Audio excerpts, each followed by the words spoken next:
განათლების სამინისტროსთან მეორე დღეში მშილობს მასწავლებელი მაია ეკალაძე. მიზეზი კი უსამართლოდ ჩატარებული კონკურსია, რომელსაც საჯარო სკოლების დირექტორები უნდა გამოევლინა და შეერჩია. მაია ეკალაძე და დავით ფერაძე სამინისტროსგან მათი დისკრეციის წესით თანამდებობაზე დანიშვნას და სკოლებში არჩევნების საამართლიანად ჩატარებას მოითხოვენ.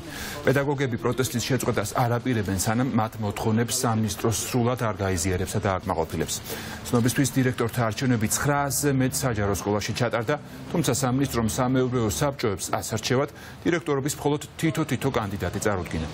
სკოლის დირექტორობის არაერთი მსურველი კი არჩევნებს მიღმა ხელოვნურად შექმნილი მიზეზების გამო დარჩა.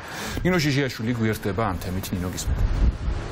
მიშა, პედაგოგების პროტესტი თვეების წინ დაიწყო სწორედ მაშინ, როდესაც განათლების სამინისტრომ დაბლოკა ასობით ლიცენზირებული სკოლის დირექტორობის კანდიდატი, ისე რომ მათთვის მიზეზი არ აუხსნია. ამის შემდეგ აპროტესტებენ ეს ადამიანები, მათ ჰქონდათ ლოგიკური ეჭვი, რომ ქართული ოცნება უკვე წინასწარ აპირებდა მომავალი წლის არჩევნებისთვის ამზადებდა ნიადაგს, რომ საჯარო სკოლებში დასაქმებული პირები არჩევნებისთვის გამოიყენოს, ისე როგორც ამას წლების განმავლობაში აკეთებდა და ეს ადამიანები ითხოვდნენ განათლების მინისტრთან შეხვედრას თვეების განმავლობაში. თუმცა გიორგი ამილახვარი მათ გუშინ შეხვდა მას შემდეგ, რაც პედაგოგებმა დააანონსეს საპროტესტო აქციები და თქვეს ისიც, რომ ისინი დაიწყებდნენ შიმშილობას.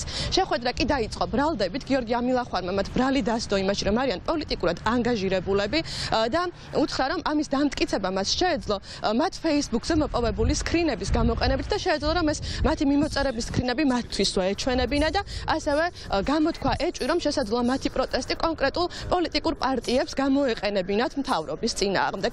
რაც შეეხება პედაგოგების პოზიციას, ამ შეხვედრის შემდეგ მათ უკვე გადაეწურათ ყველანაირი იმედი, რომ შეიცვლებოდა დირექტორის არჩევის წესი და როდესაც შეხვედრა დასრულდა, განათლების სამინისტროსთან მაია ეკალაძემ პედაგოგმა დაიწყო შიმშილობა.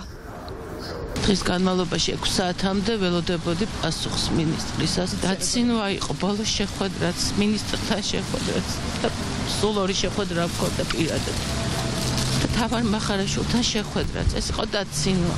ეს არ იყო კითხვებზე პასუხი. სადამდე აპირებთ შიმშილობის გაგრძელებას? სანამ გამოისყიდიან დანაშაულს და აღიარებენ. არ ვაპირებ გაჩერებას. მინისტრი მეუბნება მე თქვენ სკრინებს განახებთ, ეხლა რა გაქვთ მიმოწერილიო. წარმოგიდგენიათ? რა სკრინებს განახებთ, ველაპარაკები, რაზე ლაპარაკობთ, რა სკრინზეა ლაპარაკობთ. აიო Facebook-ზეო, ფეიკებმა გააკეთესო თუ თქვენო მაინტერესებსო. ესე იგი, კაცი მანიშნობს, რომ თხილად იყავით, ყველაფერს უყურებთ, ყველაფერს უთვალთვალებთ. აი ესეთი და პოლიტიკურად ანგაჟირებულები ხო არა ხართ, ჩვენ გვეკითხებათ. ტელევიზიებთან რო თანამშრომლობთო, ესო რაღაცაო ეჭვს აჩენსო. წარმოგიდგენიათ? აი ესეთ რაღაცებზე დაიწყო თავიდან საუბარი.